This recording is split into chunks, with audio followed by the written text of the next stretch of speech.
Shalom. One of the questions that I receive a lot is, who is the us in Genesis 1:26? Genesis 1:26 reads, "And God said, Let us make man in our image." First we need to look at the Hebrew text and see, does this verse really say, "Let us make man in our image"? In the Hebrew text this reads, "Vayomer Elohim Naaseh Adam Betzalmenu." The word Naaseh is the verb asa, which means to make, or more literally to do, but often in the context of make. The first letter there is the letter nun, that's the na, and that means we will make.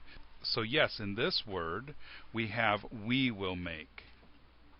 In the word Betzalmenu, the last two letters nu means our. So that Betzalmenu would be translated as in our image. So we can see that from the Hebrew this is a correct translation. And Elohim said, "Let us make man in our image." But who is the us and who is the our in this verse? Let's take a look at the word Elohim. The word Elohim is a plural word. We know this because of the yod-mem suffix, the im at the end of Elohim.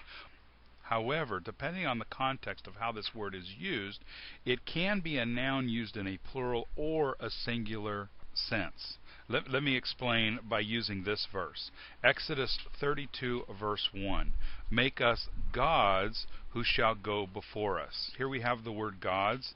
In the Hebrew this reads, "Elohim asher yelchu lifanecha."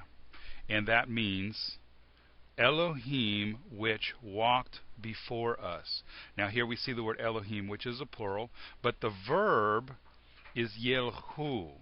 Yelchu is the verb halach, meaning to walk, but the yod prefix and the vav suffix tell us that it's plural.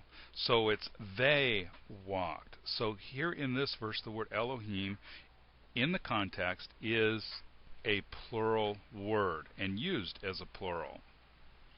Going back to Genesis 1:26, we see vayomer, the verb amar, which means to say. This includes the prefix va, which means and, but also the prefix yod, which is the yo in the word vayomer, which means he. It's singular. And he said. So the Elohim in the context of this verse is being used as a singular noun. So now we know that when the verse says, "Let us," Elohim is part of the us, but not all of the us. Let's take a look at Genesis 1:24. "And Elohim said, Let the land bring forth living creatures." What does this verse say? It says, "Let the land bring forth." In the Hebrew, "Totzeh haaretz nefesh chaya." The word totzeh is the verb yatsa, which means to bring forth, and the tav at the beginning of that tells us it's feminine singular. She will bring forth. The next word is haaretz. That's the prefix ha, meaning the, and then the word eretz. The word eretz means land, but it is a feminine, so the land is the she in she will bring forth. And so this verse says, "And she will bring forth nefesh chaya," living creatures. Now the word nefesh is often translated as soul or being or person, but it means the being, the whole of the person or the whole of the entity. Also, if we look at Genesis 2 verse 7, "And Yahweh God formed the man of dust from the ground." Where did man come from? The ground, the land. So we can see that man was formed by not only Elohim, but also the land. And Genesis 2 verse 7 continues, "And breathed," who breathed? And who breathed? Yahweh Elohim breathed into his nostrils the breath of life.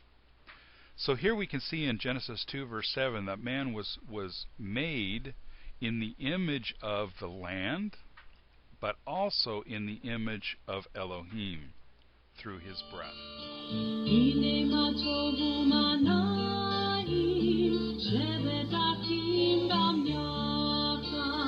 He made